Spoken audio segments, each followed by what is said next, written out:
പാടി ബിലാൽ എന്ന പൂങ്കുയില് പണ്ട് പാവനദീനിൻ തേനിശല് കാടിളകും കുഫിർ കൂട്ടത്തില് പുണ്യക്കലിമത്തുറപ്പിച്ച പൂങ്കരള് കിടത്തിയും പൊള്ളുന്ന മരുമണ്ണിൽ ഏറ്റിക്കനമുള്ള കരിങ്കല്ല് തിരുനെഞ്ചിൽ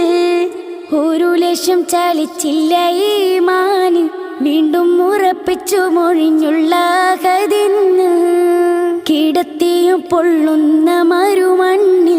ഏറ്റിക്കനമുള്ള കരിങ്കല്ല് തിരുനെഞ്ചിൽ ഒരു ലക്ഷം ചലിച്ചില്ല ഈമാന് വീണ്ടും ഉറപ്പിച്ചു മൊഴിഞ്ഞുള്ള കതിന്ന് പാടി ബിലാൽ എന്ന പൂങ്കുയില് പണ്ട്